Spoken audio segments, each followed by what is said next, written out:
టాలీవుడ్ వెండితెరపై భారీ సెట్టింగులకు అద్భుతమైన visual wonders కు కేర్ ఆఫ్ అడ్రస్ దర్శకుడు గుణశేఖర్. ఒక్కడు చూడాలని ఉంది. రుద్రమదేవి వంటి చిత్రాలతో తనకంటూ ఒక ప్రత్యేక ముద్ర వేసుకున్న ఆయన గత కొంతకాలంగా సరైన విజయం కోసం ఎదురు చూస్తున్నారు. ఈ క్రమంలో తన పాత శైలిని పక్కన పెట్టి ప్రస్తుత సమాజంలోని బర్నింగ్ ఇష్యూని తీసుకొని యువతను హెచ్చరించేలా యుఫోరియా చిత్రాన్ని రూపొందించారు. సినిమాలోని కథ చైత్ర అనే ఒక తెలివైన అమ్మాయి చుట్టూ తిరుగుతుంది. ఐఏఎస్ సాధించాలనే లక్ష్యంతో ఉన్న ఆమె తన స్నేహితురాలి కోరిక మేరకు ఒక పార్టీకి వెళుతుంది.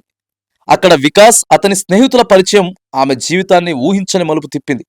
స్నేహంగా కారెక్కిన చైత్రపై డ్రగ్స్ మత్తులో ఉన్న ఆ 5 యువకులు అత్యాచారానికి పాల్పడతారు. ఆ తర్వాత ఆమె పోరాటం ఎలా సాగిందనే ఈ చిత్ర ప్రధాన అంశం. దర్శకుడు గుణశేఖర్ ఈ కథను కేవలం కల్పితంగా కాకుండా తెలుగు రాష్ట్రాల్లో సంచలనం సృష్టించిన జూబ్లీస్ పబ్ కేసు వంటి వాస్తవ సంఘటనల స్ఫూర్తితో అల్లుకున్నారు. డ్రగ్స్ సంస్కృతి, రాజకీయ పలుకుబడి ఉన్న కుటుంబాల పిల్లల ప్రవర్తన సమాజంపై ఎలాంటి ప్రభావం చూపుతుందో ఈ సినిమాలో కళ్ళకు కట్టినట్లు చూపించారు. ఈ సినిమాలో అత్యంత కీలకమైన వింధ్య పాత్రను భూమిక పోషించినది. తప్పు చేసింది తన కొడుకని తెలిసిన ఒక బాధ్యత గల తల్లిగా ఆమె తీసుకున్న నిర్ణయాలు, కోట్లు మెట్లెక్కడం వంటి సీన్లలో భూమిక అద్భుతంగా నటించారు. బాధితురాలుగా సారా అర్జున్ తన హావభావాలతో ప్రేక్షకుల మనసులను కదిలించింది. పోలీస్ కమిషనర్గా గౌతమ్ మీనన్ తనదైన స్టైలిష్ అండ్ సీరియస్ లుక్తో పాత్రకు పూర్తి న్యాయం చేసేశారు. కాలభైరవ అందించిన నేపథ్యం, సంగీతం సినిమాలోని ఇంటెన్సిటీని పెంచడంలో బాగా సహాయపడింది. ముఖ్యంగా ఎమోషనల్ సీన్లలో మ్యూజిక్ చాలా ఇంపాక్ట్ చూపించింది. ప్రవీణ్ కుమార్ పోతన్ సినిమా ఫోటోగ్రఫీ చాలా నేచురల్గా ఉండి కథలోని తీవ్రతను ప్రతిబింబించింది. నిర్మాణ విలువలు సినిమా స్థాయికి తగ్గట్లుగా ఉన్నత ప్రమాణాలతో ఉన్నాయి. సినిమా ప్రారంభం నుండే దర్శకుడు నేరుగా కథలోకి తీసుకెళ్లారు. వికాస్ గ్యాంగ్ అరాచకాలు, చైత్ర పడే వేదన ప్రేక్షకుల్లో ఒక రకమైన ఆవేదనను కలిగిస్తాయి.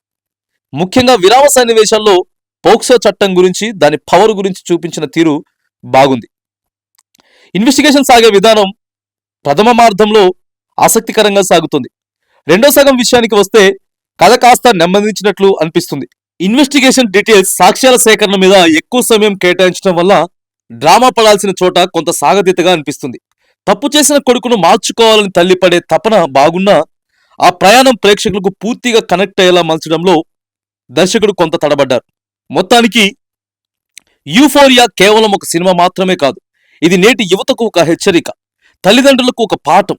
గుణశేఖర్ తన గత చిత్రాల స్థాయి మాస్ ఎలిమెంట్స్ అందించకపోయినా సమాజానికి కావలసిన ఒక బలమైన సందేశాన్ని నిజాయితీగా చెప్పారు.